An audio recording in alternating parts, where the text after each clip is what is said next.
नमस्कार, मैं डॉक्टर अजय शर्मा। मैं एक सर्जिकल गैस्ट्रोएंटरोलॉजिस्ट हूँ जयपुर में। हम पहले भी बात करते आए हैं बहुत सारी बीमारियों के बारे में, मोटापा, कैंसर इत्यादि के बारे में।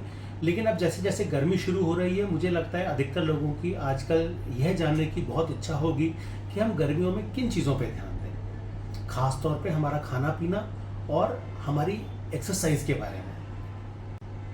आप लोग नियमित व्यायाम करते हैं या नहीं करते? शायद आपको ये अंदाज़ा नहीं होगा कि नियमित व्यायाम नहीं करने से, एक्सरसाइज नहीं करने से आपके शरीर पे बहुत ज़्यादा नुकसान हो रहा है। पहले हम जानते हैं हम एक्सरसाइज गर्मियों में कैसे बदलाव करें। जैसे हम मानते हैं कि सर्दियों के अंदर आप अगर घूमने जा रहे हैं तो आप पैदल पैदल धीरे धीरे चलेंगे तो आपको पसीना ज़्यादा देर से आएगा, आपको थकान ज़्यादा देर से होगी। इसकी बनस्पत जब आप गर्मियों में चलेंगे तो आपको जल्दी पसीना आ रहा होगा, ये सामान्य बात है। तो इसलिए ध्यान रखेंगे जब भी कभी गर्मियों में एक्सरसाइज करें तो आप सूरज उगने के बाद ना करें। देखिए, ये बहुत ज़रूरी चीज़ है कि सुबह 4 बजे हमारे शरीर से हार्मोन्स निकल रहे होते हैं। वो बताते हैं कि हमारे शरीर के अंदर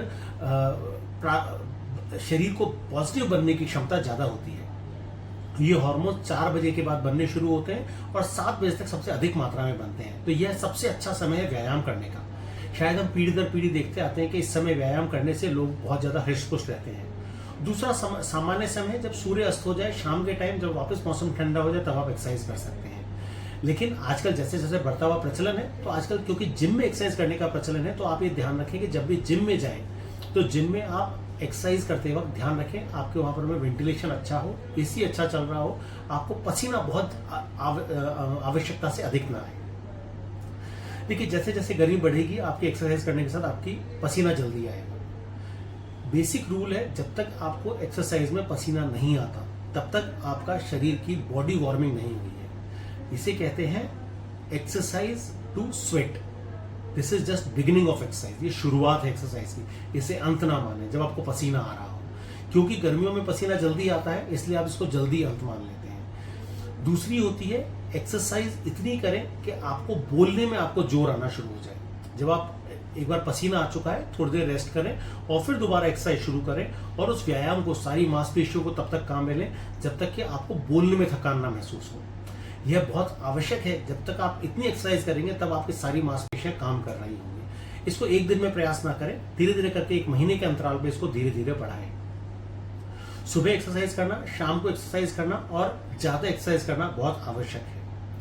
गर्मियों में जब आप एक्सरसाइज कर रहे होंगे तो आपको थकान क्योंकि जल्दी हो रही होगी, इसीलिए आप एक बारी में पूरी एक्सरसाइज ना करें। आप एक्सरसाइज करके थोड़ी देर रेस्ट जरूर करें। साथ में अपने साथ पानी जरूर रखें, क्योंकि आपके अंदर पानी की मात्रा कम हो सकती है और क्योंकि आपको पसीना ज्यादा आ रहा होगा, इसलिए आपके अंदर नमक की मात्रा कम हो सकती है, तो इसका ध्यान रखा जाए। एक्सरसाइज के साथ में हम दूसरी चीज बहुत इंपॉर्टेंट है कि हमारा खाने पीने पे बहुत ज्यादा ध्यान दें।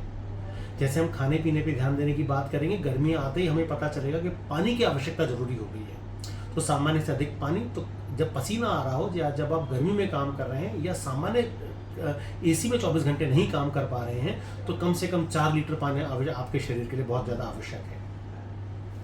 आपको पानी वाले पदार्थ जैसे छाछ, लस्सी, जूसेस, ये आपके लिए बहुत ज्यादा जरूरी हो जाएंगे। पानी वाले फल जैसे तरबूज, खरबूज, खीरा, ये आपके लिए बहुत ज्यादा फायदेमंद होंगे। फल आपको सब फायदा करेंगे। फल सारी जिंदगी में बेसिक रूल है। हम सब इस धरती पे जैसे बने हैं, उसमें हमारे लिए जो पौष्टिक भोजन है वो वह भोजन है जो हमारे दादा परदादा खाया करते थे, या जो हम बिना बना हुआ जो भोजन है, जितना कच्चा खाएंगे उतना ज्यादा बेहतर माना जाता है, उतना फिट फूड माना जाता है। जैसे जैसे हम पकाते हैं उतना खराब होता जा रहा है। जितना खराब होगा वो गर्मियों में खराब होने की क्षमता ज्यादा होती जाएगी। आप अभी का पकाया हुआ खाना 2-3 घंटे बाद, 4 घंटे बाद खाएंगे तो उसके अंदर इन्फेक्शन होने की संभावना होगी। और खास तौर पे जब आप आलू की सब्जी बना रहे हैं या पुरानी रखी हुई सब्जियां खा रहे हैं, तो ये जरूर ध्यान दें कि उस समय खाना खराब हो सका होता है। कोशिश करें इस समय दही का ज्यादा से ज्यादा प्रयोग लिया जाए। दही, छाछ, दाल और चावल, ये आपके मूल रूप पे खाने पे का सिद्धांत होने चाहिए। साथ में रोटी आपके लिए बहुत ज्यादा फायदे है। साथ में फ्रूट्स खाने के लिए होने चाहिए। कोशिश करें कि खाना खाने के बाद में थोड़ी देर रेस्ट जरूर करें। खाना खाने के बाद अगर आप एक्सरसाइज कर रहे होते हैं या आप कहीं एक्सर्शन कर रहे होते हैं या चल रहे होते हैं या भाग दौड़ कर रहे होते हैं, तो आपके शरीर का जो ब्लड सर्कुलेशन है वो क्योंकि पूरी आंत में जा रहा होता है, इसलिए ऐसे में आपको कमजोरी आने की संभावना हो सकती है। नियमित व्यायाम और अच्छा खाना, ये 2 बेसिक चीज़ें इस समय आप ध्यान रखें। गर्मियों में अगर आप व्यायाम नहीं कर रहे हैं तो आज से शुरुआत करें। ज़रूरी नहीं है कि आप कल तक, परसों तक या 5 दिन में अपना पूरा व्यायाम कर लेंगे, जैसा कि आप फिल्म स्टार्स को या बड़े लोगों को देखते हैं करते हैं। लेकिन यह निश्चित है, अगर आपने आज व्यायाम शुरू करा है और आप नियमित एक फिक्स टाइम पर कर रहे हैं, तो धीरे धीरे करके आप उस सीढ़ी पर चढ़ पाएंगे। आप ये समझें कि आपको चौथी मंजिल पर जाना है और आज आप पहली मंजिल की पहली सीढ़ी चढ़ रहे हैं। कुछ लोग प्रयास करते हैं कि सीधी चौथी मंजिल पे चढ़ने का, और चौथी मंजिल पे चढ़ने की जगह वो गिर जाते हैं और एक बार गिरने के बाद में फिर वापस चढ़ना मुश्किल हो जाता है। इसलिए जल्दी ना करें, धीरे धीरे बढ़ना शुरू करें। यही खाने पर ध्यान दें। आप खाने में बदलाव पूरा एक दिन में करेंगे तो आपका खाना बॉडी के लिए एडजस्ट नहीं होगा। आज आप शुरुआत छाछ से करें, सुबह अपने साथ छाछ लें और शाम को छाछ लेना शुरू करें।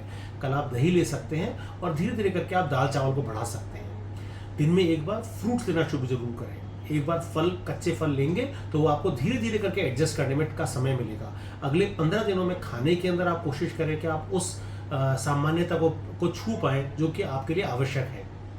एक्सरसाइज के लिए आप 1 से 1.5 महीने का समय माने जिसमें आप उस लेवल को छू पाएं जो आपके शरीर के लिए आवश्यक है। मैं उम्मीद करता हूं कि आपके लिए ये खाने और एक्सरसाइज की जानकारी कुछ यूटिलाइज होगी। अगर आपको कभी भी ऐसा लगता है कि आपको इसके बारे में और जानकारी चाहिए तो आप हमारे नंबर पर कांटेक्ट कर सकते हैं जो नीचे दिया गया है, या आप अगर जयपुर के बाहर कहीं रहते हैं जहां पर आपके लिए इसके लिए मुश्किल है किसी से समन्वय करना, तो आप वहां के आसपास में किसी डॉक्टर से जरूर मिलें। सामान्यतः एक अच्छा फिजिशियन आपको इसके बारे में अच्छी जानकारी दे सकता है। अच्छा गैस्ट्रोएंटरोलॉजिस्ट आपको खाने पीने के बारे में अच्छा बता सकता है। अगर आप किसी फिजियोथेरेपिस्ट के पास जाते हैं तो फिजियोथेरेपिस्ट भी आपको आपके एक्सरसाइज के बारे में बहुत अच्छी जानकारी दे सकते हैं। वो बता सकते हैं आपको मसल स्ट्रेचिंग क्या होती है, मसल एक्सरसाइज क्या होती है, और एक बारी में आप कितनी मसल्स को काम में ले सकते हैं। हमारे शरीर के अंदर इतनी सारी मांसपेशियां हैं कि सामान्य व्यक्ति सिर्फ 5% मांसपेशियों को एक दिन में काम में लेता है और बाकी सारी मांसपेशियां सोई हुई रहती हैं। अगर आप उन्हें थोड़ा जगाएंगे तो आपको अगले दिन बहुत थकान महसूस होगी। कोई नहीं, आप रेस्ट करें। ज़रूरी नहीं है पहले हफ्ते पूरे दिन आप एक्सरसाइज करें, आप खाली पहले 2 दिन बांध लें। मान लीजिए आपने बांध लिया मंगलवार और बृहस्पतिवार, आप मंगलवार और बृहस्पतिवार को एक्सरसाइज करिएगा। अगले हफ्ते आप उसमें एक दिन ऐड कर लीजिए। मंगल और बृहस्पतिवार के अलावा आपने इतवार को और कर लिया, फिर आप उसके अंदर अगले हफ्ते एक और दिन ऐड कर लीजिएगा, तो आपको बाकी दिन बीच में रेस्ट करने का टाइम मिलेगा। कोई भी एक्सरसाइज कर रहे हो वही सेम मसल्स को आप रोजाना काम में ना लें। जैसे अगर आप तेज दौड़ लगा रहे हैं तो आज आपने सोमवार को दौड़ लगाई है तो अगली दौड़ आप बृहस्पतिवार को लगाएं शुरुआत के अंदर, और बीच में आप हाथों की एक्सरसाइज करना शुरू करें या कंधे की एक्सरसाइज करना शुरू करें। एक दिन आप पेट की एक्सरसाइज करें। आप इनको नियमित रूप से डिवाइड कर सकते हैं। मैं चाहता हूं कि आप ज़्यादा से ज़्यादा लोग इसके बारे में यूटिलाइज करें ताकि आप सेहतमंद और फिट हो सकें। आपकी ज़िंदगी के लिए सबसे बहुमूल्य चीज़ जो आपको इस धरती पे मिली है वो है आपका शरीर। इसका ध्यान सिर्फ आपको रखना है। डॉक्टर सिर्फ उसको खराब होने के बाद आपकी मदद कर सकते हैं, उसको ठीक करने का प्रयास करने में, लेकिन एक बार बीमारी हो जाए तो उसको ठीक करना ज़्यादा मुश्किल होता है। अगर आप सेहतमंद रहेंगे तो आपकी इच्छा शक्ति और ज़्यादा बढ़ती जाएगी और आपके अंदर से एक क्षमता पैदा होती जाएगी जो आपको और ज़्यादा फिट रख सके। इसलिए सबसे मेरा यह अनुरोध है कि आप अपने शरीर का ध्यान खुद रखें और अपने खान पान पर और एक्सरसाइज पर ध्यान दें। धन्यवाद।